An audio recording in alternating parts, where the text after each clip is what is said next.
میں آتا ہے نا کہ جب حضرت موسیٰ علیہ السلام کی ماں کے دل میں اللہ نے الہام کیا کہ اس بچے کو صندوق کے حوالے کر دو اور اس کو دریا کی موجوں کے حوالے کر دو، یأخذہ عدو لی، نتیجہ کیا نکلے گا؟ میرے دشمن کے ہاتھ میں آ جائے گا یہ بچہ۔ تو قرآن مجید میں ہے کہ جب وہ دریا یا نہر صندوق گزرا ہے فرعون کے دربار کے قریب سے، تو کوئی بھی ایسا صندوق جا رہا ہو پانی میں، سب کو تجسس تو ہوتا ہے نا، بھائی ڈبے میں کیا ہے، ہوتا ہے نا شوق ہر ایک کو۔ تو فرعون کے درباریوں کو بھی شوق ہوا کہ بھائی یہ دیکھیں یہ صندوقچے میں کیا ہے۔ فوراً جا کے اس صندوقچے کو لے کر آئے، کھول کے دیکھا گیا تو بڑا خوبصورت مسکراتا ہوا بچہ۔ پیغمبروں کو اللہ نے حسن و جمال بہت دیا ہوتا ہے، بڑا خوبصورت بچہ۔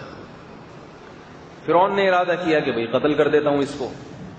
تو فرعون کی بیوی نے کہا لا تقتلوہ، اسے قتل مت کرو، عسیٰ ان ینفعنا او نتخذہ ولدا، یہ ہمیں فائدہ پہنچائے گا غلام بن کے، خادم بن کے، یا ہم اس کو اپنا بیٹا بنا لیں گے۔ قرۃ عین لی ولک، اور فرعون کی بیوی نے یہ بھی کہا یہ میری بھی آنکھوں کی ٹھنڈک اور تیری آنکھوں کی بھی ٹھنڈک بنے گا، میری آنکھوں کی بھی ٹھنڈک بنے گا۔ اس سے پتہ چلتا ہے کہ بچہ جو ہے نا، بچہ یہ عورت کی فطرت ہے۔ دیکھو فرعون کی بیوی کو ہر عیش و عشرت کا سامان مل رہا تھا فرعون کے محل میں، مگر اولاد نہیں تھی۔ تو اس کی جو ایک عورت میں اللہ نے ماں کی ممتا رکھی ہے نا، ماں کی، اس کا کوئی آلٹرنیٹ ہے ہی نہیں۔ عورت جتنا اپنے بچے کو دیکھ کے خوش ہوتی ہے، دنیا میں کسی چیز کو دیکھ کے اتنا خوش نہیں ہوتی۔ لوگ سمجھتے ہیں فلمیں دیکھ کے خوش ہوتی ہیں، ڈرامے دیکھ کے خوش ہوتی ہیں۔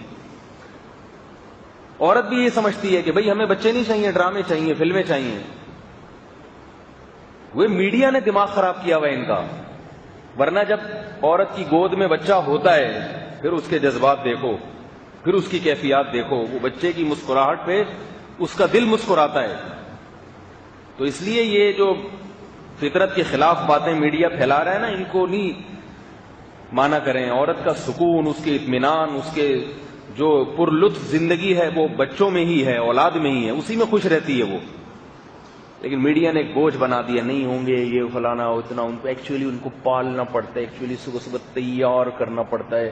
یہ ہے نا آج کل خواتین کی بات، ان کو ایسا صبح صبح روزانہ اٹھنا پڑے گا، ان کو یونیفارم اس طرح، اتنے ٹینشنیں، یہ اس طرح کی فضول قسم کی بات ہے۔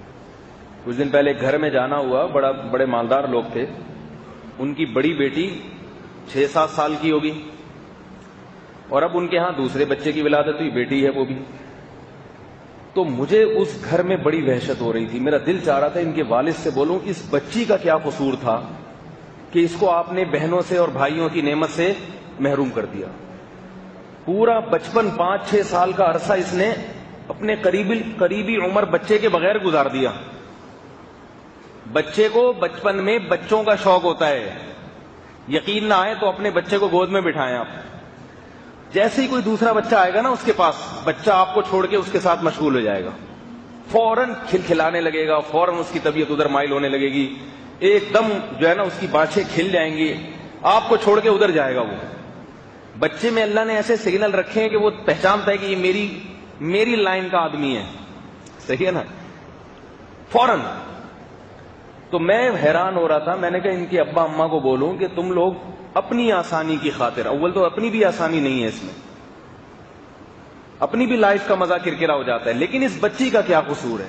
اس کو تو کھیلنے کے لیے اس کے قریبی عمر بہن بھائی ہوتے، ان میں کھیل کے یہ بڑی ہوتی، وہ بیچاری 6-7 سال تک اپنے ابا اماں کو ہی دیکھ دیکھ کے بڑی ہو گئی۔